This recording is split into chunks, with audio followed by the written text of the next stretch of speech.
আমাদের সঙ্গে নতুন একটা ভিডিও নিয়ে কাদের বাড়ির সামনে এরকম আছে দেখো আমাদের বাড়ির সামনে এই অবস্থা এত জল কাদায় একদম অবস্থা খারাপ এই জল কাদার জন্য একদম বাইরে বেরোতে ইচ্ছে করে না বাইরের পরিবেশটা কেমন সেটাও কিন্তু ভাবলাম যে তোমাদের সঙ্গে বড় ভিডিও দেওয়া হচ্ছে না তাই একটু বড় ভিডিও করতে চলে আসি বাইরে কি আর ভিডিও বানাবো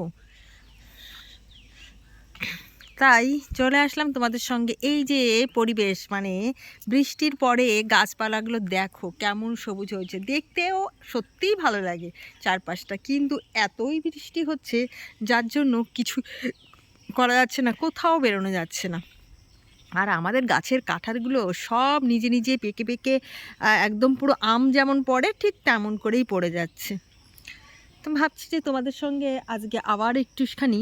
এই ব্লগটাই শেয়ার করি যে আমাদের চারপাশটা কেমন সবুজ হয়ে আছে দেখো গাছের কাঁঠালটা ফেটেছে আর ঠিক নিজে নিজে ওরকম করেই পড়ে যাবে একদম লোক নেই খাওয়ার যদি কেউ যদি খাওয়ার লোক থাকে সে এসে কিন্তু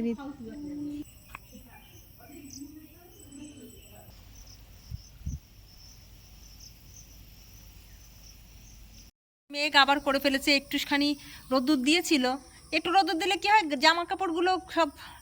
শুকিয়ে যায় জামা কাপড়গুলো শুকাচ্ছে না এরকমভাবে রোদ্দুর উঠছে না কষ্ট আর কষ্ট লজ্জাপতি গাছগুলো কিন্তু ভীষণ সুন্দর হয়েছে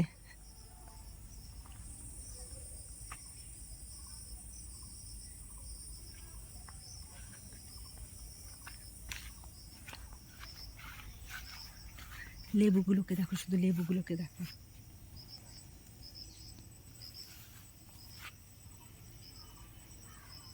পেকে পেকে পেকে পেকে একদম পুরো পড়ে আছে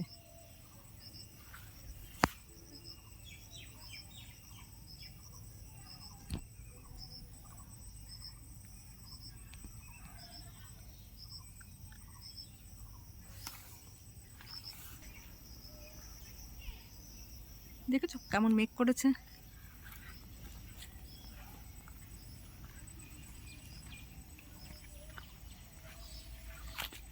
লজ্জাপতি লজ্জাপতি রে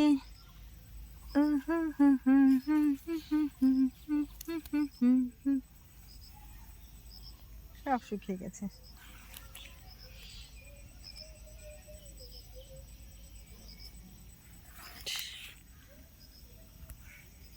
যাই হ্যাঁ স্নান খাওয়া দাওয়া হয়ে গেছে